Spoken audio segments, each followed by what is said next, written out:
میرے ساتھ موجود ہیں، میں نے ریکویسٹ کی ہے نورین حیدر صاحبہ سے، ان کا اس ایشو کے اوپر بڑا امپورٹنٹ کنٹریبیوشن بھی ہے، وہ سمجھتی بھی ہیں، آپ سینئر کالمسٹ ہیں، ایکٹیوسٹ ہیں۔ نورین صاحبہ یہ بتائیے کہ کیا اکنامک ریزنز ہیں یہ جو لوگ جا رہے ہیں؟ مصدق ملک صاحب کی گورنمنٹ ہے، یا اس سے پہلے عمران خان کی گورنمنٹ صاحب کی گورنمنٹ تھی، یا اس سے پہلے بے نظیر بھٹو صاحبہ کی گورنمنٹ تھی؟ یہ تو کام آج سے نہیں چل رہا۔ آپ کے خیال میں یہ کیا فینومنا ہے جو لوگ اس طرح انلیگل طریقے سے جاتے ہیں، at the risk of their death جاتے ہیں؟ بہت شکریہ کامران صاحب۔ پہلے تو یہ جو اندھوناک واقعہ ہوا ہے اس کے لیے ہم بہت ہی رنجیدہ ہیں، اور تمام جو مرنے والے ہیں ان کی فیملیوں سے دلی تعزیت کرتے ہیں، اور دعا ہے کہ اللہ تعالیٰ ان کو صبر عطا کرے۔ جہاں تک آپ کے سوال کا تعلق ہے، دیکھیے مجھے کافی عرصہ ہو گیا اس موضوع کے اوپر، بہت ساری ریسرچ بھی کی، کافی جی دفعہ لکھتے بھی رہے۔ تو غربت تو پورے پاکستان میں ہے، لیکن جب ہم یہ باہر جانے والوں کا عمومی ڈیٹا دیکھتے ہیں تو یہ صرف پنجاب کے چند مخصوص اضلاع ہیں جس کے اندر سے لوگ پاکستان سے اللیگلی باہر جا رہے ہیں۔ اچھا، اور غربت کا جہاں تک سوال ہے، وہ تو پاکستان کے تمام اضلاع نہیں میں پنجاب کے تمام۔ صرف کچھ اضلاع میں کیوں ہے یہ آپ کے خیال میں، آپ کے پاس ڈیٹا جو ہے؟ جی جی، پنجاب کے جو 6 اضلاع ہیں ان کو گولڈن کرسنٹ کہتے ہیں، سینٹرل پنجاب کے، جس کے اندر منڈی بہاؤالدین ہے، گجرات، گجراوالا، ناروال اور کھاریاں سے، یہ مخصوص 6 اضلاع ہیں جس کے اندر سے لوگ جاتے ہیں۔ اس کے علاوہ لوگ پاکستان میں اللیگلی ان اضلاع کے علاوہ نہیں جاتے۔ شاذ و نادر کوئی اور مثال آپ کو ملے گی یا کوئی اچھا، کیس ملے گا، ادروائز صرف ان اضلاع سے اس لیے جاتے ہیں کہ یہ لوگ جو باہر جانے کی صحیح کرتے ہیں ان کے کچھ رشتہ دار اور کچھ ایکسٹینڈڈ فیملی کے لوگ پہلے ہی وہاں پر موجود ہوتے ہیں، تو ان کو یہ گمان ہوتا ہے کہ جیسے وہ وہاں جا کر سیٹ ہو گئے ہیں، یا ان کو کوئی مزدوری مل گئی ہے، یا وہ کوئی رنگین اپنے حالات بتاتے ہیں، تو اس سے یہ ایلیور ہوتا ہے کہ ہم بھی وہاں چلے جائیں۔ دیکھیے غربت کا میں بالکل یہ معذرت کے ساتھ یہ جو بار بار نیریٹو بلڈ کیا جا رہا ہے کہ یہ غربت کی وجہ سے سارے گئے ہیں، یہ غربت کی وجہ سے گئے، مجھے آپ بتائیے کہ ایوریج تقریباً ان جانے والوں نے 20 لاکھ سے 25 لاکھ تک ایجنٹ کو دیا ہے۔ جی اگر آپ 300 سے بھی ضرب دیں اس کو، یا جی چار جی سو جی، تو ہلو، یہ ایک ایسٹرونومیکل اماؤنٹ اچھا بن بھیج، جاتی ہے کہ یہ اتنی بڑی اماؤنٹ دے کے تو یہ لوگ اللیگلی یونان جانے کی کوشش کر رہے ہیں، اور یا اٹلی جانے کی کوشش کر رہے ہیں، جبکہ ان کو یہ بھی نہیں پتا کہ ایک بالکل انسکلڈ مزدور ٹائپ بندہ وہاں جا کر کیا فوری کما سکتا ہے۔ تو غربت کی بات نہیں ہے، یہ صرف وہ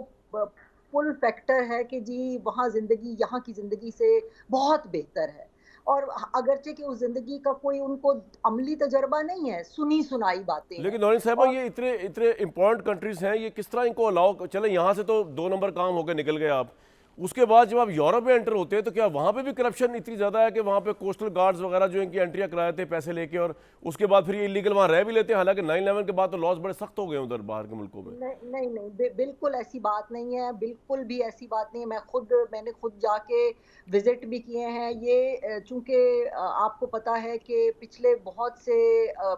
تقریباً 1 دہائی ہو گئی ہے کہ افریقہ میں بھی اور مڈل ایسٹ میں بھی کچھ ملکوں میں، جن میں خاص طور پہ سیریا ہے اور عراق ہے، وہاں پر ایک وار کی سچویشن ہے۔ تو وہاں سے جو ریفیوجیز جاتے ہیں ان کے متعلق ایو میں یہ ایک معاہدہ طے ہے کہ ایو میں ریفیوجیز کو ایکسیپٹ کیا جائے گا، اور وہ اچھا جتنی بھی تعداد میں آئیں۔ تو وہ پہلا پڑاؤ ان کا عام طور پہ یونان ہوتا ہے۔ یہ جو کیمپس قائم ہوئے تھے یہ اچھا، دوسرا مجھے ریفیوجیز ایک کے لیے۔ آخری بات اس سے پہلے بریک لوں کہ یہ کیا نیٹ ورک بہت زیادہ پھیلا ہوا ہے؟ یعنی آپ کو پتا ہے کہ پنجاب کے اندر یہ 6 ڈسٹرکٹس ہیں جو سب سے زیادہ جی اس میں ہیں، تو گورنمنٹ کو پتا نہیں ہے کہ یہ کون لوگ ان سے انٹریکٹ کرتے ہیں، یہ جو سمگلنگ ہیومن سمگلرز ہیں یہ کس طرح کر رہے ہیں؟ یہ نیٹ ورک بہت سٹرونگ ہے اور پتہ بھی نہیں، یا گورنمنٹ کے جو سیگمنٹس ہیں وہ بھی ساتھ ملے ہوئے ہیں؟ مطلب گورنمنٹ کے سیگمنٹ سے مراد جو نیچے کے ضلعی لیول کی پولیس ہو گئی یا دوسرے ہو گئے،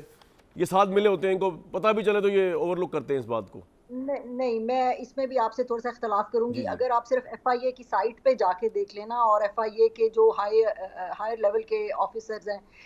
ہزاروں کی تعداد میں لوگ گرفتار ہوئے ہیں، سینکڑوں کی اچھا، بات نہیں ہے، ہزاروں کی۔ میں خود ایک بہت ریڈ بک کے جو